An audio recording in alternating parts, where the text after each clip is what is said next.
बिस्मिल्लाहिर्रहमानिर्रहीम। कश्मीर डिजिटल के साथ मैं मुशफाक काज़मी के आज आज़ाद कश्मीर में जो इलेक्शन का एक दौरा है और 27 जुलाई को आज़ाद कश्मीर में इलेक्शन होंगे। और इन इलेक्शन के साथ साथ हमने देखा कि 2 दिन पहले जो आरओ है उन्होंने चौधरी लतीफ अकबर साहब जो प्रेसिडेंट आज़ाद जम्मू कश्मीर इस वक्त मौजूद हैं उनका कागजात नामजदगी जो रिजेक्ट किया और इस वक्त जो है वो चौधरी लतीफ अकबर साहब इलेक्शन के लिए नाइल हो चुके हैं। आज हमने दावत दी है चौधरी तौफीक एडवोकेट साहब को जो सीनियर वकील भी हैं, सुप्रीम कोर्ट के वकील भी हैं, और आज हम इनसे गुफ्तगू करेंगे कि जो लतीफ अकबर साहब की नाइली हुई है इसकी आईनी और कानूनी पहलू क्या है और अगर वो नाइल रहे तो उनके हल्के में क्या सूरत बनेगी। चौधरी साहब, लतीफ अकबर साहब को आरओ ने उनके कागजात नामजदगी रिजेक्ट कर दिए इस बुनियाद पे कि वो प्रेसिडेंट भी हैं और उसके साथ साथ उन्होंने इलेक्शन भी कंटेस्ट कर रहे हैं। आप इस पे क्या व्यू है, इसकी आईनी कानूनी क्या हैसियत है और आप क्या समझते हैं कि उनका जो इस मरहले पे कागजात नामजदगी रिजेक्ट हुए हैं इसका आपके हल्के पे क्या असर पड़ेगा? देखिए शफाक काज़मी साहब, बहुत शुक्रिया कि आज आपने एक बर्निंग इशू पे जो है वो आज हम गुफ्तगू कर रहे हैं, क्योंकि आरओ के फैसले के बाद आज हर शख्स के जो है ना वो जुबान पे ये ज़द आम है कि चौधरी लतीफ अकबर इलेक्शन लड़ेंगे या नहीं लड़ेंगे, क्या ये फैसला आरओ का दुरुस्त है या गलत है। उससे पहले मैं गुफ्तगू करने से पहले अपने बारे में बता दूं कि मेरा चौधरी लतीफ अकबर साहब के साथ कोई सियासी वाबस्तगी नहीं है, क्योंकि मेरी अलग जमात है, मैं एक अलग जमात के साथ मेरी वाबस्तगी है। लेकिन मैं हैसियत कानून के तालिब इल्म और हैसियत वकील जो मेरी समझ में आया या कानून के जो आइन के आर्टिकल जो हैं जो मैंने रीड आउट किए हैं उसके मुताबिक जो मेरी समझ है उसके मुताबिक मैं समझता हूँ कि लतीफ अकबर जो है ना साहब जो है वो इलेक्शन लड़ने के अहल हैं। वो फैसले के बावजूद है मैं ये कहता हूँ कि वो अहल हैं और ये जो फैसला हुआ है मैं नहीं समझता कि ये फैसला दुरुस्त हुआ है। ठीक है, इसमें अगर देखा जाए तो इसमें जो आइन का आर्टिकल 5 है, आइन के आर्टिकल 5 में जो इसका पूरा तरीकाकार दिया गया है उसके इंतखाब का, और उसमें मेरे पास ये बुक यहाँ पे आइन की मौजूद है, इसे अगर मैं रीड आउट करूं तो इसमें जो लफ्ज यूज हुआ है कि there shall be a president of Azad Jammu and Kashmir who shall be elected by the members of the assembly. पहली बात यह है कि उसको मेंबरान असेंबली ने मुंतखब करना उसके लिए जरूरी है। ठीक है, और उसका आगे दिया है यानी वो मेजॉरिटी ऑफ द वोट के साथ वो मुंतखब होगा तो वो प्रेसिडेंट होगा। आगे इसका तरीकाकार दिया गया है वोट के लिए, इसके इंतखाब के लिए। अब अगर ये इतना जरूरी ना हो, अगर एक्टिंग भी उसी तरह का प्रेसिडेंट है कि वो प्रेसिडेंट की जुमला गो के उसका वो एक्ट वो उसी हैसियत प्रेसिडेंट ही करता है, जुमला अख्तियारात वो इस्तेमाल करता है, लेकिन यह कि इसका तरीकाकार आगे इंतखाब का भी बताया गया है कि उस वक्त तक इनका इंतखाब होता रहेगा 2 कैंडिडेट के दरमियान कि जब तक उनमें से एक शख्स जो है ना वो अक्सरियत हासिल ना कर ले। अगर इसका इंतखाब जरूरी ना हो, एक्टिंग ही अगर बतौर प्रेसिडेंट हो तो फिर इसके इंतखाब के तरीकाकार आगे देने की जरूरत नहीं थी आइन में। दूसरी बात यह है कि इसके लिए अलग से आर्टिकल 5 के अंदर मौजूद है कि उसके लिए हलफ उठाना जरूरी है प्रेसिडेंट का। अब जो स्पीकर असेंबली के तौर पे तो उनका हलफ हुआ, वो आगे अलग से प्रोवाइजो मौजूद है, लेकिन हैसियत प्रेसिडेंट उनका हलफ नहीं हुआ और ना ही उनका इंतखाब हुआ। अब इसमें आइन के आर्टिकल 8 है, उसमें एक्टिंग प्रेसिडेंट का पूरा दिया हुआ है। आगे उसका 9 है, 9 में उसमें दिया गया है, उसमें लिखा हो गया है कि जब तक यानी टिल द, इसमें वाज़ेह तौर पर लफ्ज इस्तेमाल हुआ है कि जब तक नया जो है वो प्रेसिडेंट मुंतखब नहीं होता तो वो जो है वो परफॉर्म करता रहेगा। लफ्ज जो यूज हुआ है, लेकिन function of the president till such time as a new president is elected, यानी जब तक न्यू प्रेसिडेंट इलेक्ट नहीं होता तो वो हैसियत प्रेसिडेंट वो फराइज सर अंजाम देता रहेगा। अब वो है स्पीकर असेंबली। अब एक बात और जो है इसमें अब आगे जो इसका आइन का 5(8) है जिसमें लिखा गया है कि वो प्रेसिडेंट जो है वो मेंबर असेंबली नहीं हो सकता या मेंबर असेंबली का इंतखाब नहीं लड़ सकता। अब अगर देखा जाए तो मौजूदा स्पीकर के तौर पर वो मेंबर असेंबली भी है, वो स्पीकर भी है, सदर भी है, वो सदर भी है। सदर तो वो है क्योंकि एक्टिंग सदर है, काम सदर है। जो अब उसमें जो देखने वाली बात है ना वो स्पीकर असेंबली है। अब प्रेसिडेंट के लिए यह है कि वो मेंबर असेंबली नहीं हो सकता,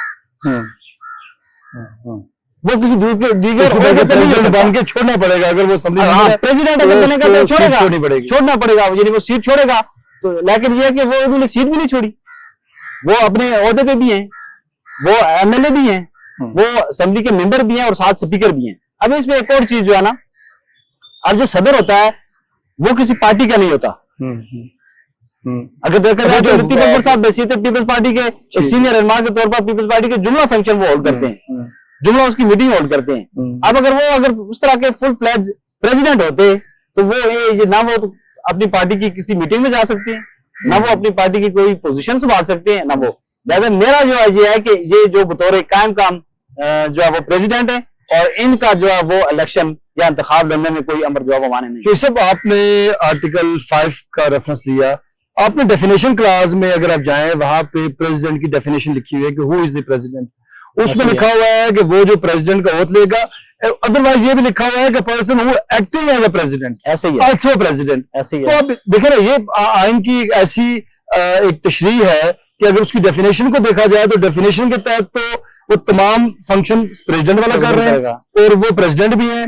इवन उन्होंने जो सुप्रीम कोर्ट में जो रेफरेंस भेजा, that was not on behalf of acting president, बल्कि सिंपल लिखा हुआ प्रेसिडेंट।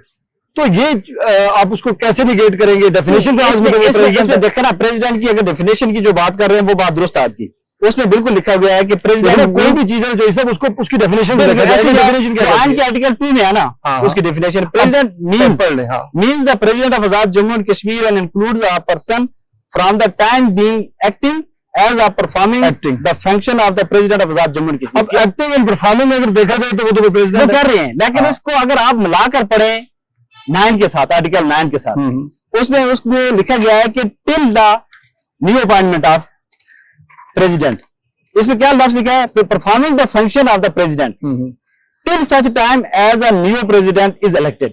यानी ये फंक्शन तो उस वक्त तक वो जो है वो सरंजाम देते रहेंगे जब तक ये नया सदर का इंतखाब नहीं होता।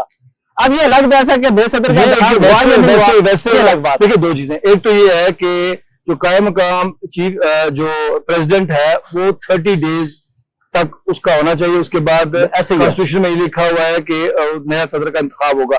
मेरा आपसे सवाल है कि लतीफ अकबर साहब एक सीजन पॉलिटिशियन भी है, सीनियर वकील भी रह चुके हैं, कानूनदान है, उनको ये पता नहीं था कि वो at the same time he was enjoying the status of president, और वो उसके साथ साथ वो प्रेसिडेंट का एंजॉय भी कर रहे, साथ इलेक्शन लड़ने भी आ गए। उनको 30 दिन के बाद छोड़ देना चाहिए था। ये बात देखे ना, उनको चिट्ठी लिखनी चाहिए थी। एक चीज जो है वो आपकी जो है ना वो मैं बिल्कुल मानता हूँ कि 30 दिन के अंदर जो है वो इलेक्शन होने चाहिए। असेंबली सेशन थी, सारे मामला थे, कोई ऐसे हालात भी नहीं थे कि असेंबली जो है वो प्रेसिडेंट का इंतखाब नहीं कर सकती। ये फेलियर है हमारी आजाद कश्मीर गवर्नमेंट का और हमारी असेंबली। तो इनकी नेगलिजेंस उसमें इनका भी कसूर है। मैंने फेस पैसे नहीं करा, मैं इनका भी कसूर है, क्योंकि ये एक सीनियर कानूनदान है और एक पर्सन है, खुद एडवोकेट रहे, बहुत बड़े हुए हैं। इसमें तो उनको किसी तरीके से माफ नहीं किया जा सकता। लेकिन साथ इसमें कसूर जो है वो चीफ इलेक्शन कमिश्नर का है, जिसने इलेक्शन करवाना था। अब ये है कि मेरे ख्याल में, मुझे अब कंफर्म नहीं है, लेकिन जब ये चीफ इलेक्शन कमिश्नर का इंतखाब हुआ था उसके बाद इन्होंने शायद तहरीक की थी कि इसका इलेक्शन होना चाहिए, लेकिन नहीं हुआ। कोई ऐसा मीडिया पे या सोशल मीडिया पे शायद मैं भी गलत हो सकता हूँ, लेकिन मैंने सुना था, लेकिन इलेक्शन होने चाहिए थे, लेकिन वो नहीं हुए। वो तो जनरल जो है ना वो एक समझने के आयन के साथ बल्कि खिलवाड़ किया गया है। बिल्कुल मैं समझ गया, आयन के साथ खिलवाड़। उन्होंने रेफरेंस भेजा सुप्रीम कोर्ट में, उस रेफरेंस में इन्होंने प्रेसिडेंट लिखा। देखें उसमें लफ्ज जो है ना प्रेसिडेंट लिखना, क्योंकि वो काम चीफ जस्टिस का हल्फ लिया, एज ए प्रेसिडेंट लिया। बिल्कुल ऐसे ही है, वो उन्होंने लिया, सब कुछ किया, लेकिन मैं समझता हूँ ना कि जो प्रेसिडेंट की तारीफ में जो है वो एक्ट हुआ वो सारा प्रेसिडेंट ही करेगा, मेरी जो नॉलेज के मुताबिक या मेरी जो समझ के मुताबिक है।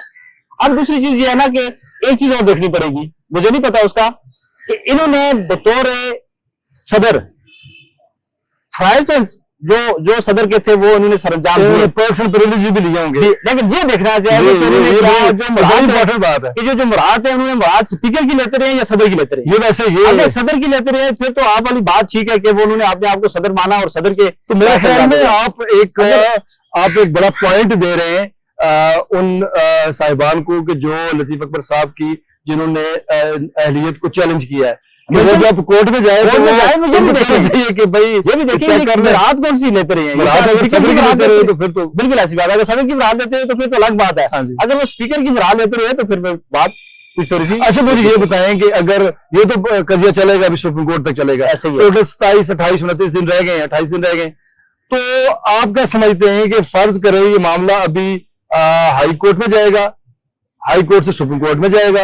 नहीं, अभी आरओ के फैसले के खिलाफ तो ये इलेक्शन कमीशन में जाएंगे। इलेक्शन कमीशन में जाएंगे। अगर इलेक्शन कमीशन हाई कोर्ट में जा सकता है, आगे सुप्रीम कोर्ट में जा सकता है, उसमें तो बल्कि इलेक्शन कमीशन के फैसले सुप्रीम कोर्ट में जाएंगे। सुप्रीम कोर्ट में जाएंगे। अच्छा, ये उधर फर्ज करें 15-20 दिन भी अगर कम से कम इसमें लग जाए, इनकी इलेक्शन कंपेन कहाँ जाएगी? एक मैं आपके साथ जनरल बात करूं कि आजकल के जो माहौल है हमारे यहाँ पे, लॉकडाउन का जो माहौल है, इस माहौल में मैं नहीं समझता कि कोई भी कैंडिडेट जो इलेक्शन लड़ने के लिए, इलेक्शन लड़ने का ख्वाह है या वो इलेक्शन लड़ने के लिए उसने कागजात नामजदगी जमा कराए हैं, वो हल्के में बैक डोर चल रहा है, लोग अपनी कंपेन कर रहे हैं। ये आपको बताऊं कि जगह जगह पे इवन जो लछराट का हल्का है, ये कुटले वाला हल्का है, लोग कंपेन कर रहे हैं उम्मीदवारों ने, उनको पता है उनका टारगेट या शिकार कहाँ है।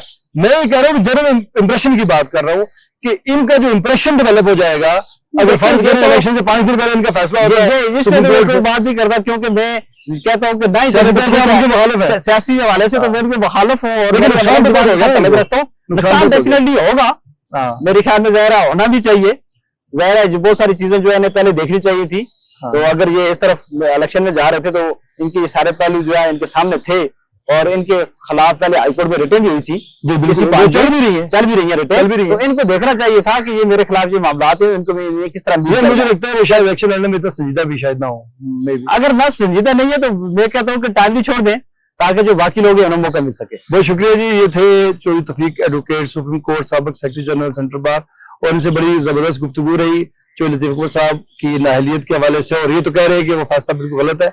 चले अभी कुछ दिनों में ये मामला अदालतों में दोबारा ज़ेर बहस होगा और उस पर देखेंगे कि इसकी लीगल पोजीशन क्या है। आज के लिए इतना ही। अशफाक काज़मी को इजाजत दें। खुदा हाफिज।